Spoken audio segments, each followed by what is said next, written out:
저는 바나바라고 하는 말씀에 또 하나님의 은혜를 나누고자 합니다.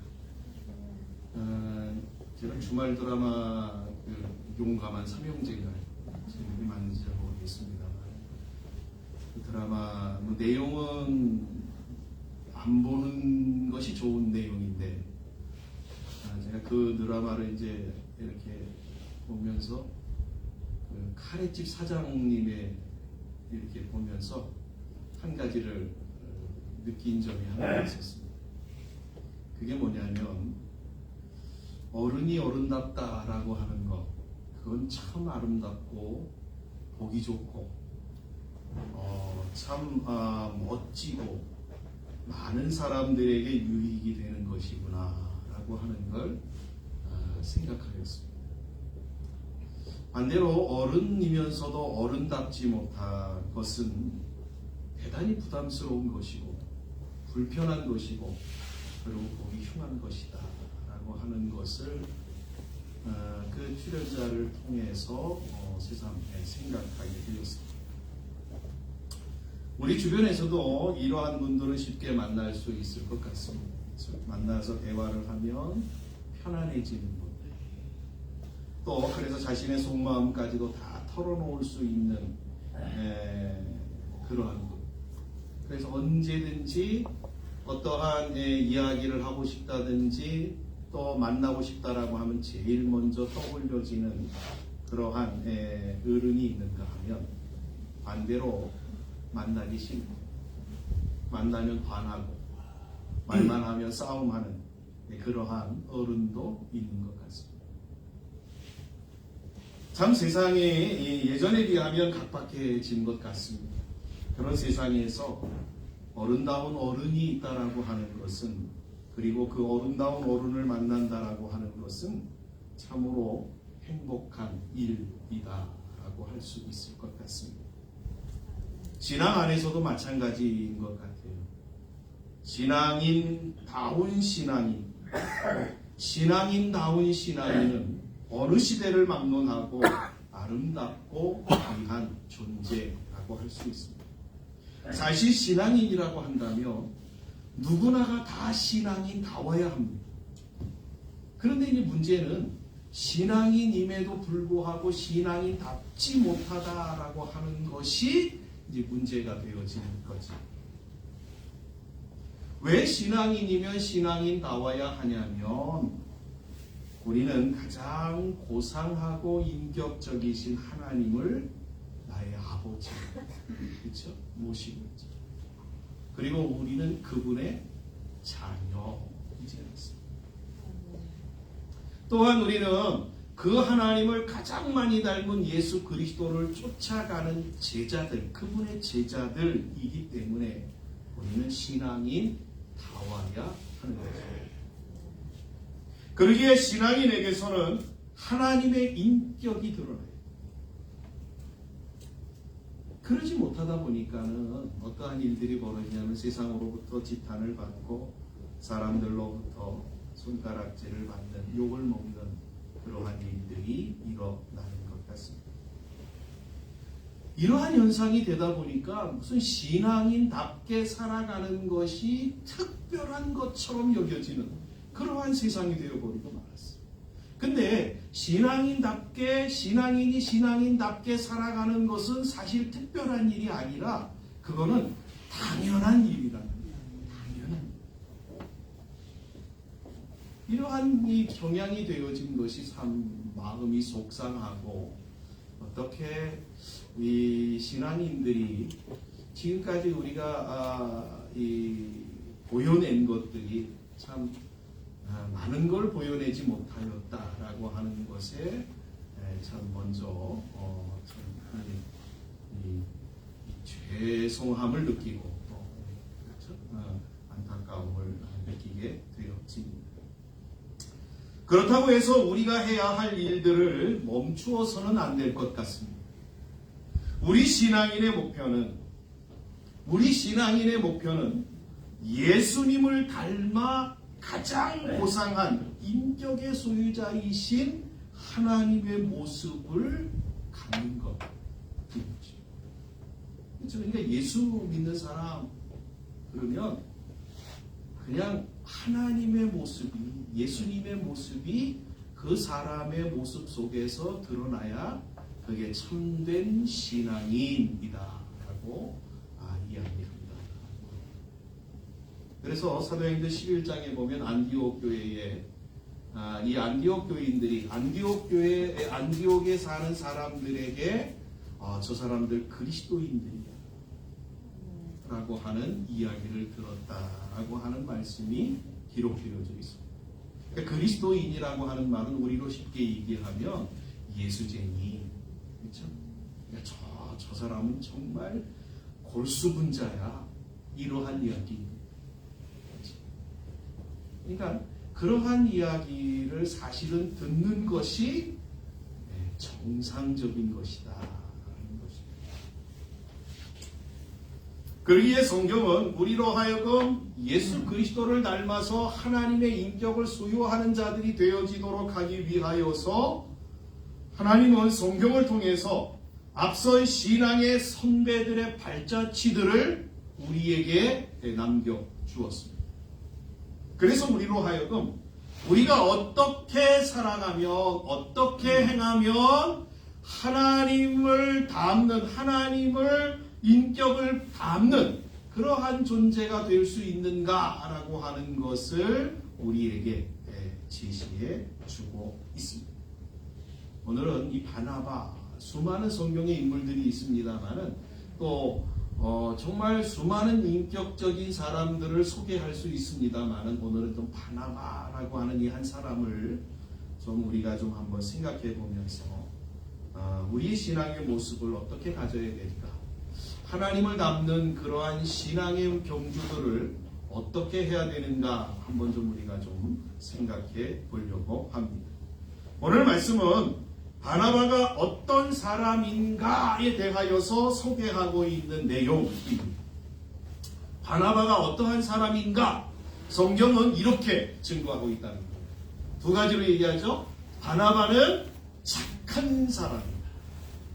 그 다음에 바나바는 성령과 믿음이 충만한 사람이다. 이렇게 성경이 증거하고 있습니다.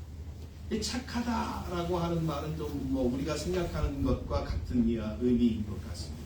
그러니까 주변에 있는 많은 사람들에게 저 사람은 정말 인정할 만해.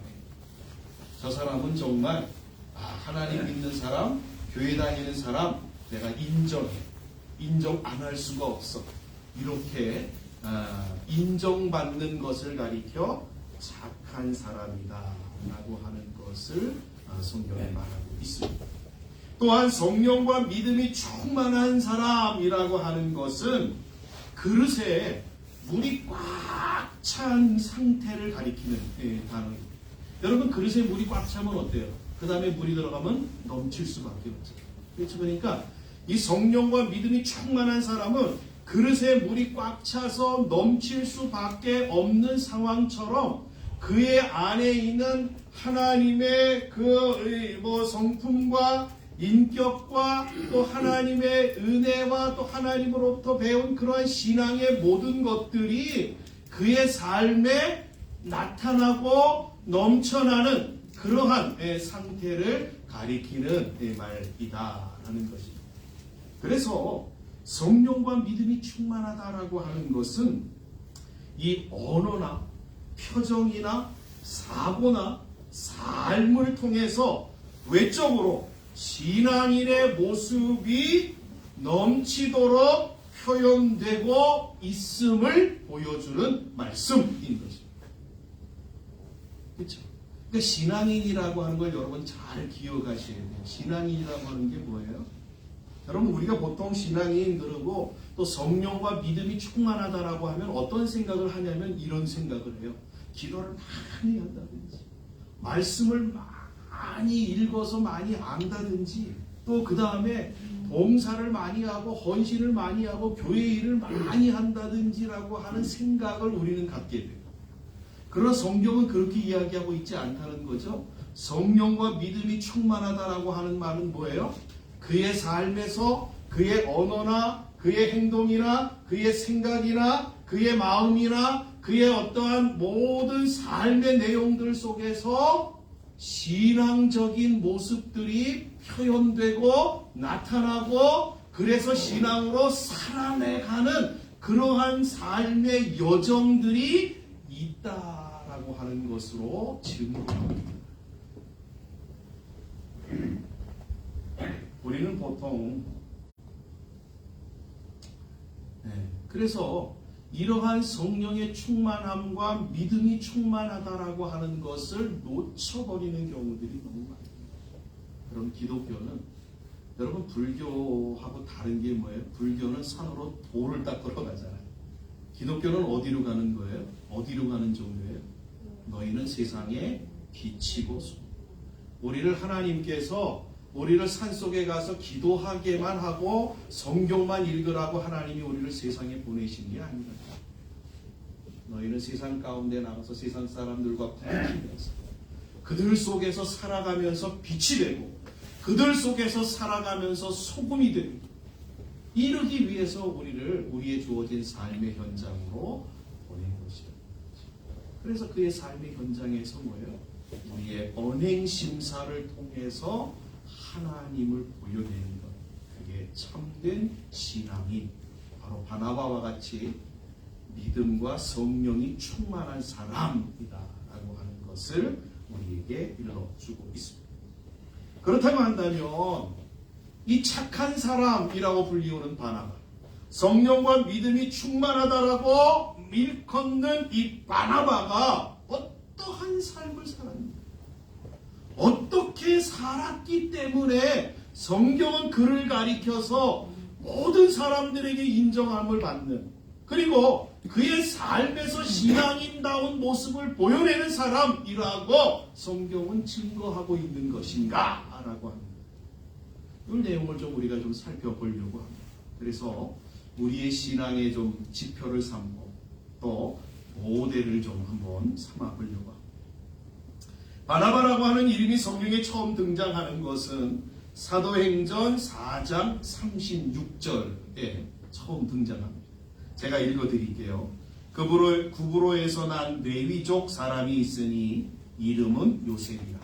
사도들이 일컬어 바나바라, 번역하면 위로의 아들이라 하니. 사도행전 4장은 초대 예루살렘 교회의 모습을 보여주는 내용으로 기록되어져 있습니다. 이 초대교회의 모습이 어떠한 내용으로 이루어지고 있음을 성경이 말하고 있냐면 서로의 물건을 유무상통하는, 그렇죠. 그러니까 서로가 자기가 많은 사람은 덜어서 없는 사람과 나누어 내는 이러한 유무상통이 이루어지는 교회였습니다. 그러므로 인하여서 성경이 말하는 모든 성도들이 하나님 안에서 균등하게 평균되어지게 하도록 한다라고 하시는 하나님의 말씀이 이루어지도록 하는 교회가 바로 예루살렘 교회였었습니다. 그런 예루살렘 교회에서 가장 두드러지게 구제와 선행을 보인 사람이 있는데 그 사람이 누구냐면 바로 성경이 바나바였다라고 증거하고 있습니다. 원래 바나바의 이름은 오늘 4장 36절에 보니까 원래 이름은 요셉이었어요. 요셉. 그런데 사도들은 이 요셉에게 바나바라고 하는 별명을 붙여준 거예요. 그래서 그 다음부터는 요셉이라고 하는 이름을 부르는 게 아니라 바나바라고 불려지게 되었습니다. 바나바의 이름의 뜻이 뭐냐면 위로의 아들이라고 하는 의미를 갖고 있습니다. 그러니까 사도들이 이 요셉이라고 하는 사람에게 바나바의 이름을 붙여준 것은 그가 예루살렘 교회와 사도들에게 얼마나 많은 위로가 되며 힘이 되었는가 라고 하는 것을 단적으로 보여주는 예인 것입니다. 4장 37절에 보니까 바나바는 자신이 밭을 팔아서 헌금하였다 이렇게 증거하고 있습니다. 알렉산드리아 교회에 남겨진 기록에 의하면 당시 교인들이 19,000여 명의 거린들을 부양하였다라고 기록해 주고 있습니다. 이것은 초대교회 성도들이 교회 앞에 아낌없이 내어놓은 물질을 사용하여 얼마나 가난한 이웃들을 구제하고 그들을 도왔는가라고 하는 것을 잘 보여주는 내용이라고 할 수 있습니다. 지금 성경은 바나바를 교회와 성도들, 더 나아가서는 거린들을 위로해 주는 사람이라고 증거하고 있는 것입니다. 여러분, 위로가 되고 다른 사람에게 힘이 되기 위하여서 그가 행한 것이 뭐예요? 바나바가 행한 것은 자기 희생이었습니다. 신앙이라고 하는 것은 하나님이 우리를 사랑하심으로부터 시작되는 것입니다. 그렇죠. 사랑은 희생에서부터 시작되어집니다. 하나님이 자기의 하나밖에 없는 아들 예수 그리스도를 우리를 위하여 육신의 옷을 입게 하시고 급기야는 십자가에 우리의 죄를 위하여 죽게 하심으로 하나님의 사랑을 우리에게 증거하셨습니다. 사랑의 시작은 여기에서부터 시작되어집니다. 그래서 사도 요한은 사랑은 여기 있나니 우리가 먼저 하나님을 사랑한 것이 아니고 하나님이 우리를 먼저 사랑하셨다라고 이야기해 주고 있는 것입니다. 하나님은 우리에게 하나도 남기지 아니하고 가장 귀한 것을 허락하심으로 우리를 구원하셨고 우리에게 복을 주셨고 복을 주실 것입니다.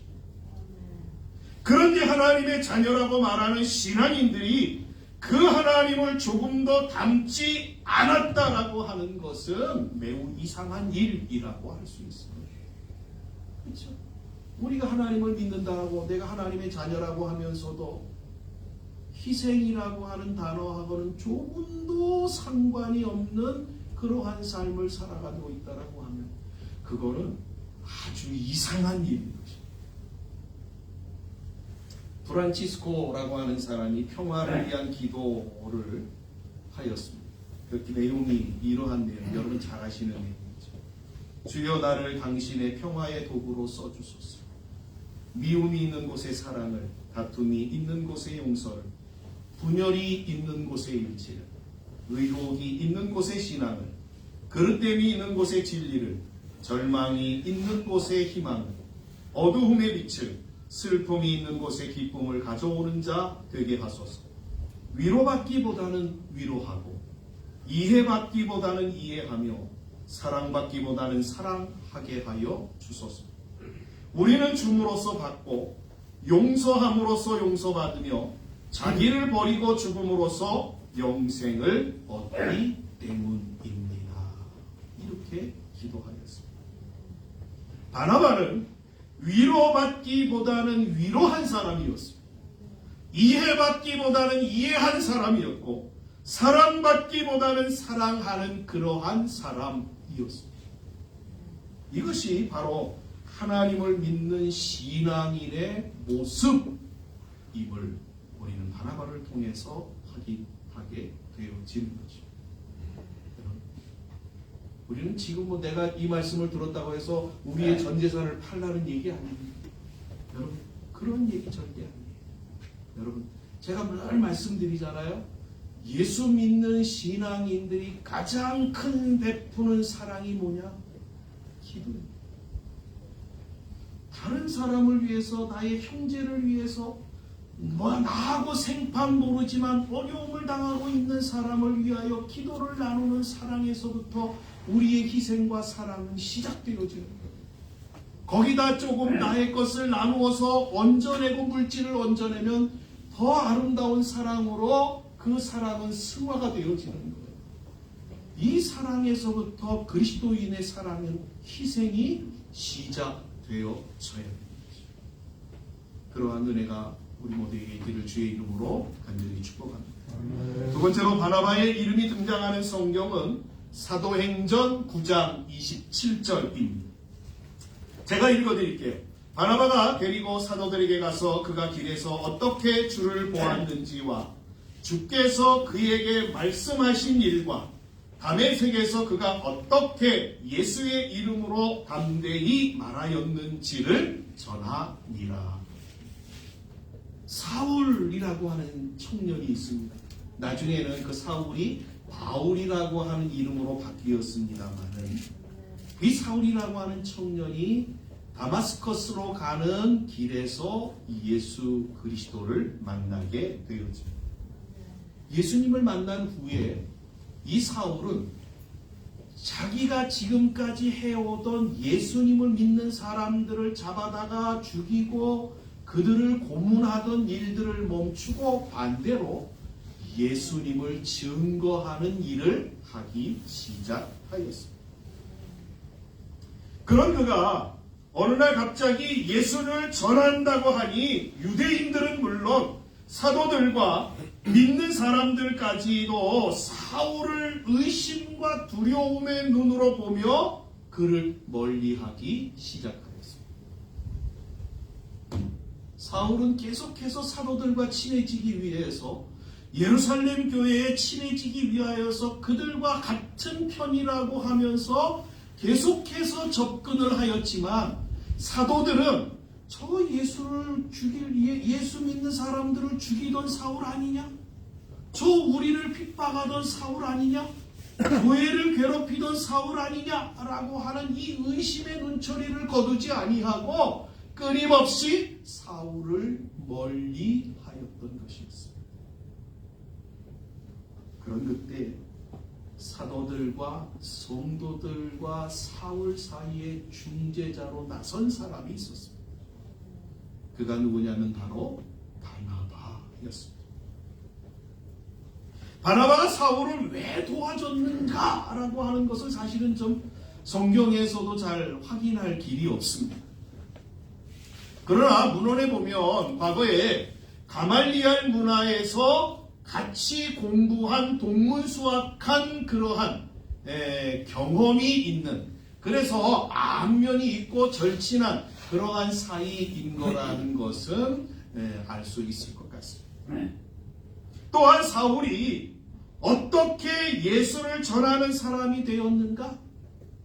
누구보다도 관심이 많던 바나바로서는 사울에게 일어난 모든 일들에 대하여서 하나도 그냥 지나치지 아니하고 관심 있게 살펴보았던 것 같습니다. 그래서 그에게 일어난 일들이 어떠한 일이었고 그 일들, 예수 그리스도를 만난 후에 사울이 어떠한 일들을 하고 있었는가에 대하여서 다 알고 있었던 바나바는 그 일들을 사도들 앞에서, 교회 앞에서 변명해 주기 시작하였던 것 같습니다. 바나바가 사울을 변명한다라고 하는 것은, 사울에 위하여서 중재 역할을 한다라고 하는 것은 어찌 보면 대단히 위험한 일일 수도 있습니다. 여러분, 우리 중에 그러한 분들이 있습니다. 뉴스를 통해서도 많이 나오는데요. 정말 예수를 믿고 전도사님이 되고 목사님이 되었다고 그래가지고, 예전에 좀 험악한 죄를 짓다가 예수님 믿어가지고 전도사님 되고 목사님 되었다라고 해서 어느 순간에 간증도 다니고 교회에 막 찾아다니고 이런 분들이 있었어요.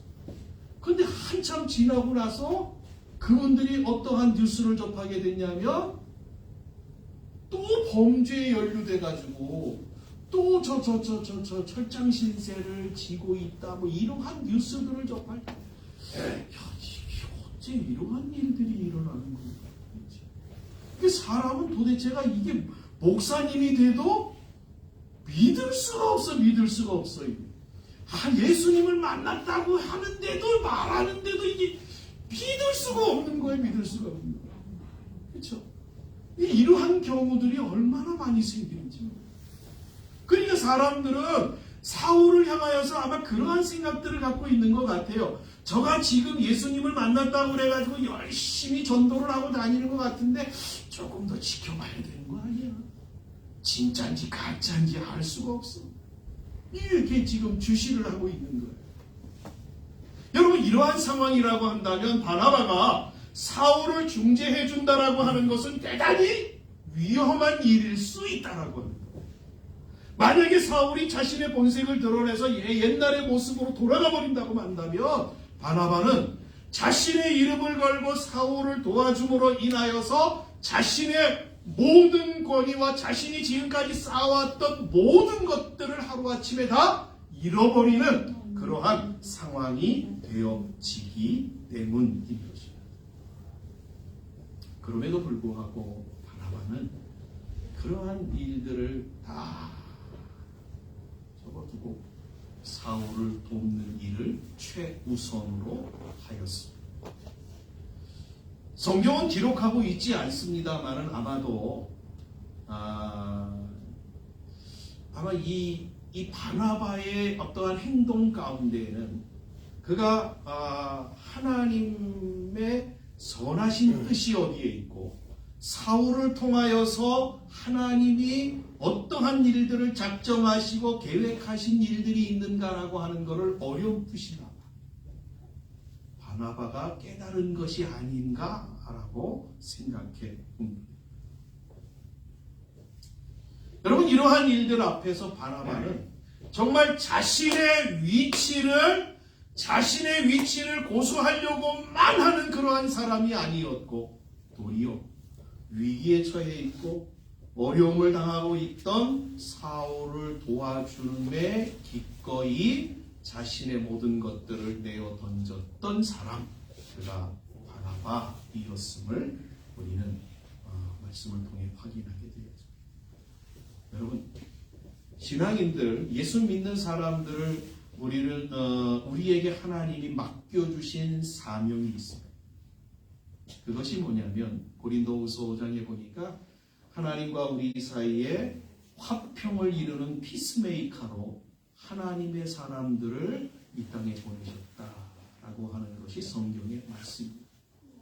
그러니까 하나님과 세상의 중재 역할, 그렇죠? 그러니까 막혔던 사람들에게 길을 열어주는 사람들이 바로 신앙인들. 그 신앙인의 역할을 누가 지금 감당하고 있는 거예요? 바나바가 감당하고 있다라고 하는 것입니다. 저와 여러분들이 바로 이 바나바와 같은 그러한 분들이 되셔야 되는 것입니다. 하나님과 교회와 이 교회에 오는 길에 막혀있는 이 길들을 뚫어내는 사람. 여러분, 우리 주변에 보면 얼마나 많은 사람들이 교회에 오고 싶고 교회에 와야 되는 사람들이 있는지 몰라요. 그렇죠? 근데 우리가 이제 살다 보면 이제 만나잖아요. 그런 사람들을 딱 이제 어느 이야기를 하다가 또 상황이 돼가지고 나 교회 가고 싶다. 이러한 사람들을 만나게 되잖아요. 그렇죠? 그러한 일들을 만날 때에 그 사람이 교회로 올 수 있도록 하나님을 알 수 있도록 알려주는 역할을 하는 것, 그것이 바로 신자 성도들에게 그리스도인들에게 맡겨진 사명. 그거를 지금 바나바가 감당하고 있다라고 하는 것입니다. 이러한 바나바의 모습이 저와 여러분의 모습이 되어지기를 소망합니다. 세 번째로 바나바의 모습은 11장 25절에 나옵니다. 11장 25절이 이렇게 증거합니다. 바나바가 사울을 찾으러 다소에 가서. 바나바가 사울을 찾으러 다소에 가서 이렇게 짧게 증거하고 있습니다. 안디옥이라고 하는 곳에서 복음이 전해지고 사람들이 회심을 하며 예수를 믿는 일들이 일어났습니다. 이 소문이 예루살렘에 있는 교회까지 이 소문이 들리기 시작했어요. 사도들이 그 소문을 듣고서는 안디옥 교회에 지금 믿는 사람들이 자꾸 생겨난다는데 그러면 여기 안디옥에다가 교회를 세워야 되지 않겠느냐? 교회를 세우면 목회자가 필요하지 않겠느냐라고 사도들이 생각하고 안디옥에 교회를 세우고 목회를 할 사람을 살펴보다가 바나바가 적임자라고 하는 것을 생각하고는 바나바를 보내기로 결정하였습니다.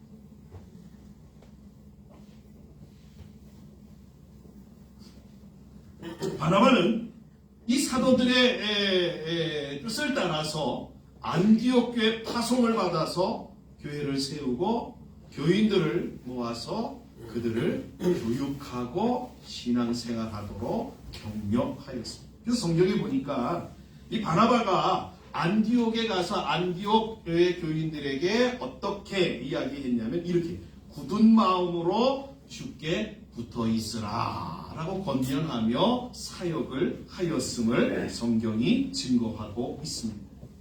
바나바의 노력 덕분이었는지 아니면 하나님의 놀라운 은혜였는지 두 가지 다이겠죠. 그렇죠? 네. 하나님의 놀라운 은혜 가운데서 바나바가 열심히 노력했겠죠. 이러한 덕분이어로 교회는 부흥하였고 성장하였습니다. 더불어서 이 안디옥 교회 목회자로 있던 바나바의 이름은 아주 먼 지역 바다 아시아 지역에는 소문이 날 정도로 야 바나바 목사님이 오고 나니까 교회가 엄청나게 부흥했어라고 하는 이 소문이 퍼지기 시작하였습니다. 그런 바나바가 한 가지 일을 추진한 것이 있었습니다.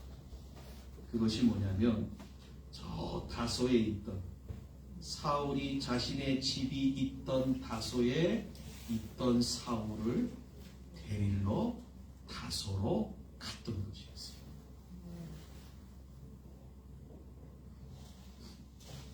바나바가 다소에 있던 사울을 안디옥 교회에서 같이 사역하자고 하면서 그를 초빙하였던 것이었습니다. 성경에 보면 바나바가 사울을 찾으러 다소에 갔다라고 하는 이 말은 어떠한 의미를 갖냐면 여러분 그 삼국지에 보면 유비가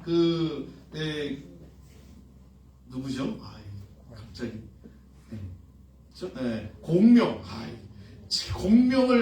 공명을 모셔오기 위해서 가서 3번을 찾아가는 이 삼고초려를 하는 장면이 나옵니다. 바로 그 내용이 바로 이 내용. 그러니까 바나바가 사울을 안디옥 교회로 데려오기 위하여서 아주 무궁무진하게 애를 썼다라고 하는 내용이 바로 찾으러 다소에 갔다라고 하는 말 속에 담겨있는 의미인 것입니다. 그러니까 바나바는 사울이 얼마나 안디옥 교회에 필요한 사람이었는가라고 하는 것을 절실히 느꼈다라고 하는 거예요.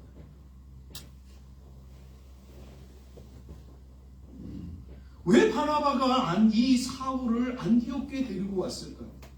사울이 지금 없어도 안디옥 교회는 잘 나가고 있는 교회예요. 소문난 교회예요. 부흥하는 교회예요. 사울이 없어도 말이에요. 그런데 왜 바나바는 사울을 데리러 다소에 갔던 것입니까? 정확하게 알 수 없습니다만은 인간적으로 생각하면 사울을 데려온다라고 하는 것은 바나바에게는 어떻게 보면 도움이 되는 것은 아닙니다. 인간적으로 보면 바나바에게는 마이너스예요. 사울이 오는 것은 마이너스예요. 그렇죠? 성경에 보니까는 여러분 사울 왕 때에 다윗이 골리앗을 무찌르는 사건이 성경에 기록되어져 있습니다. 골리앗을 무찌르고 나니까 어떠한 일이 벌어지냐면 여인들이 노래를 부르면서 어떠한 노래를 부르냐면 사울은 천천히요 다윗은 만만히. 사울보다 누구를 더 높이고 있어요? 다윗을 훨씬 더 높이고 있습니다. 바나바는 사울이 안디옥 교회에 꼭 필요한 사람이라고 데려왔는데 자기 개인적으로 보게 되어지면 사울이 옴으로 인하여서 자기의 위치와 자기의 입지는 훨씬 더 좁아질 수밖에 없는 그러한 상황이라고. 그럼에도 이 바나바가 사울을 택하여 안디옥 교회에 데려온 이유는 하나였습니다. 하나님의 복음의 확장, 하나님 나라를 건설하고 세우는 이 일들을 더 아름답고 더 힘있게 감당하는 일 앞에 사울이 필요했다라고 여겼기 때문이었습니다. 바나바는 어떤 사람입니까? 하나님을 먼저 자신보다 생각한 사람이었다. 이러한 상황들을 더 크게 부각시키는 사건이 하나가 있어요. 사도행전 15장 39절에 보시면 바나바와 사울이 심히 다투는 장면이 나오는 성경이 기록되어져 있습니다. 제가 읽겠습니다. 서로 심히 다투어 피차 갈라서니 바나바는 마가를 데리고 배 타고 고브로로 가고 바울은 신라를 택한 후에 이렇게 증거하고 있습니다. 안디옥 교회가 부흥하자 이 사울이 오므로 인하여서 교회는 더 아주 그냥 기하급수적으로 더 부흥을 한 거예요. 그 부흥을 하자 교회가 다시 눈을 돌린 곳이 있는데 그것이 뭐냐면 선교였습니다. 교회가 이제 선교해야 될 때예요. 소아시아를 비롯하여서 전 대륙에 우리가 이제 복음을 증거해야 될 때이다 라고 여기면서 안디옥 교회가 선교사를 파송합니다. 그 선교사로 뽑힌 사람이 누구냐면 바로 바나바와 사울이었습니다. 바나바는 모든 것을 이룬 그야말로 가장 정점에 있는 상태에서 그는 하나님의 부르심을 받아 선교사로 나가는 길을 택하였습니다. 무엇이 우선이에요? 자기의 위치가 우선이 아니라 하나님의 말씀이 우선이고 하나님이 우선이라는 걸 보여줍니다. 더 기가 막힌 것은 이거예요. 성경을 보시면 바나바와 사울이 선교사로 파송이 되어서 그들이 선교 여정을 감행하는 모든 여정들을 보면 주동자가 누구이냐라고 하는 거예요. 주동자가 누구냐면 사울이라고 하는 것을 금방 성경을 읽다 보면 확인하시게 돼요. 바나바가 주동자가. 여러분 위치적으로 한번 생각해 볼까요? 사울과 바나바는 연배적으로도 20여 년 차이가 나는 연배가 큰 차이가 나는 그러한 관계예요. 거기다가 안디옥 교회에서 위치가 어때요? 바나바는 담임 목사님이에요. 사울은 어떻게 얘기하냐면 전도사에서 이제 겨우 이제 아마 이제 뭐 목사님이 안수를 받은 그 정도에. 그러니까 레벨 차이가 너무 많이 나요. 죄송한 얘기지만은요, 여러분 목사님들도 웃긴 게 있습니다. 큰 교회 목사님은 큰 교회 목사님들끼리 놀아. 밥 먹을 때도 자기네들끼리 밥 먹고, 작은 교회 목사님들은 작은 교회 목사님들끼리 밥 먹고, 이상하게 은근히 뭔가 이게 그쵸? 뭔가가 이게 이제 이런 흐름들이 있다. 여러분 이거죠. 사람 사는 세상이기 때문에 그럴 수밖에 없는데 이 바나바와 사울 같은 경우에도 여러분 이러한 큰 격차를 가지고 있는 거예요. 그런데 선교 여행의 모든 여정을 살펴보면 주동자가 누구였다? 바나바가 아니었다라고 하는 거예요. 사울이었다라고. 그 대표적인 예가 루스드라에서 그곳 사람들이 이 사울을 가리켜 뭐라고 얘기를 하냐면 사울을 가리켜 헐메라고 불러요. 그 다음에 바나바를 가리켜서 제우스, 스스라고 불러요. 이 제우스는 뭐예요? 여러분 신중에 가장 높은 사람이잖아요. 근데 헐메는 어떤 거예요? 제우스를 모시는 신이에요. 그러니까 지금 어떠한 현상이냐면 루스드라 사람들이 볼 때에 그냥 바나바는 그대로 그냥 서 있는 거예요. 뒤에서. 그 다음에 앞에서 하는 일은 누가 다 해요? 사울이 뭐 말씀도 전하고 병든 자도 고치고 뭐 할 일은 다 하는 거예요. 그렇죠? 이러한 상황으로 지금 선교가 이루어지고 있던 거예요. 여러분 모든 외향적인 내용으로 본다면 언제나 사울은 바나바의 지도를 받으며 명을 따라야 하는 입장이지만 어쩐지 입장이 바뀐 것 같은 모습을 성경이 보여주고 있습니다. 이것을 어떻게 해석할 수 있을까요? 아니, 여러분 인간적으로 생각하면 이게 일어날 수 있는 일인가? 야, 가만히 있어. 내가 할게. 아마 저 같았으면 그랬을 것 같아요. 어디서 까부르고 있어. 가만히 있어. 내가 할게. 아마 바나바는 이랬을 텐데 이 일들이 역전이 되어서 사울이 하는 모든 일들을 바나바는 계속해서 뒤에서 지원만 해주고 있는 거예요. 이러한 일들이 일어날 수 있는 방법은 한 가지밖에 없어요. 바나바가 사울에게 네가 한번 마음껏 네 역량을 펼쳐봐라 라고 인정해주고 그를 앞세워주는 일밖에는 없습니다. 그렇게밖에 해석할 수 없어요. 아니 만약에 사울이 이 바나바가 리더십이 없는 사람 아닙니까? 이렇게 질문할 수도 있죠. 바나바가 리더십이 없어서 사울에게 모든 일을 맡긴 걸까? 그렇지 않습니다. 여러분 바나바의 이름의 뜻이 뭐예요? 위로의 아들이지 않습니까? 모든 사람에게 위로를 주는, 그래서 예루살렘 교회에서는 없어서는 안 되는 아주 유명한 사람이었지 않습니다. 어떠한 일에서든지 부드러운 카리스마로 인하여서 모든 문제를 풀어갔던 사람이 바나바였어요.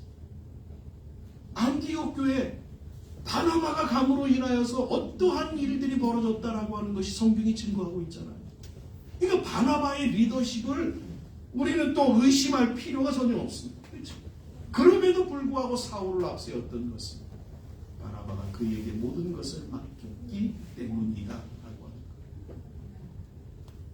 바나바와 사울은 계획했던 1차 전도 여행을 마치고 안디옥 교회로 돌아와서는 새로운 계획을 세우고는 2차 전도 여행을 떠날 날을 준비하고 있었습니다. 그런데 문제가 하나 생겼어요. 1차 전도 여행 때 데리고 다니던 마가라고 하는 친구가 중간에서 힘들다라고 하는 이유로 도망가 버렸어요. 이 마가가 누구냐면 바나바의 생질, 조카예요. 그런데 바나바는 그러한 마가임에도 불구하고 저가 잘못했다고 뉘우치고 다시 기회를 달라고 하니까 그를 데리고 가자라고 이야기했어요. 그런 반면에 사울은 마가는 전혀 도움이, 저번에 보셨잖아요.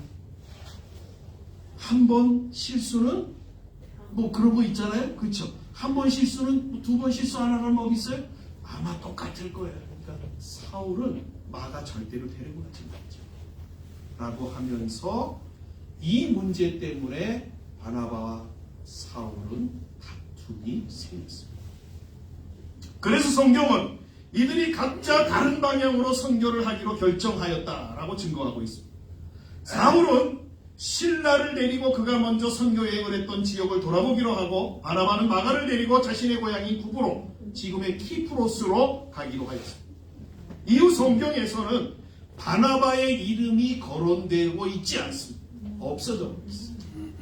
그 이유는 물론 사도행전을 기록하고 있는 누가가 바나바의 행적보다는 사울의 행적에 더 초점을 맞추었기 때문일 것입니다. 그러나 여기서 분명하게 확인할 수 있는 것은 이러한 상황에서 바나바는 자신의 권리나 위치를 다 그걸 주장하고 끝까지 욕심을 부리고 고집을 부리지 않았다라고 하는 거예요.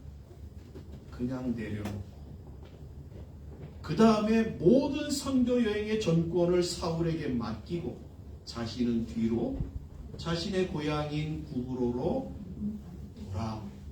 돌아갔다라고 하는 것이 성경의 증거인 것입니다. 이것은 절대 쉬운 일이 아닙니다. 자신이 쌓아놓고 이루어 놓은 것을 양보한다라고 하는 것은, 그래서 뒷자리로 물러난다라고 하는 것 말이에요. 이건 쉬운 일이 아닙니다. 거기다가 사울도 거두지 않는 마가를 데리고 간다라고 하는 것은 바나바가 어떠한 사람인가라고 하는 것을 보여주는 아주 좋은 모습인 것입니다. 훗날 마가는 바울에게도 인정을 받는 믿음의 참 아들이라고 인정을 받는 사람이 되었습니다. 그 마가가 여러분 예수님의 생애를 기록하고 있는 마가복음의 저자. 그 마가를 누가 만들어낸 거예요? 물론 하나님이 만들어냈지만 그 역할을 감당했던 그 중간의 역할을 담당했던 사람이 바로 바나바였다라고 하는 것이 성경의 증거인 것입니다. 이처럼 바나바는 한 영혼에 대한 넘치는 사랑으로 양육함으로써 그를 주님에 의해 크게 쓰임을 받을 수 있도록 한 알의 미랄과 같은 사람이라고 할 수 있습니다. 이러한 바나바의 모습은 하나님을 향한 신앙이 그대로 그의 삶에 반영된 결과입니다.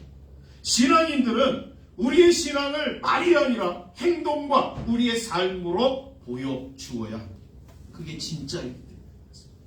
바나바를 부르는 착한 사람이요 성령과 믿음이 충만한 사람은 바나바에게만 주어지는 명칭이 되어서는 안 됩니다. 누구의 명칭이 되어야 돼요? 우리의 명칭. 그 말은 우리에게도 붙여지는 수식어가 되어야 돼요. 그러기 위해서 우리의 주어진 신앙생활에서 바나바처럼 우리도 살아야 돼요. 다른 사람을 배려하는 배려의 사람. 또한 자신의 명예나 명성보다도 사람을 귀하게 여기고 하나님을 우선하는 사람만. 그리고 바나바처럼 있을 때와 물러날 때를 정확하게 파악하고 실천하는 것만. 이것이 신앙인다운 모습임을 우리는 바나바를 통해서 배웁니다. 이러한 모습을 통하여 하나님의 나라는 확장되어집니다. 이러한 사람들을 통하여서 복음이 더 영광스럽게 되어지는 거예요. 신자다운 신앙인다운 신앙인 한 사람이 있으면 그 사람을 통해서 하나님 영광 받아 주시는 거고요. 하나님의 복음이 더 영광스럽게 되어지는 겁니다. 여러분, 이 사명이 우리에게 있는 거예요. 하나님의 이름을 더럽히고 욕먹기는 그러한 신앙인이 아니라 하나님의 이름이 영광스러워지고 나 때문에 하나님의 복음이 더 영광스러워지는 일 앞에 쓰임받는 도구.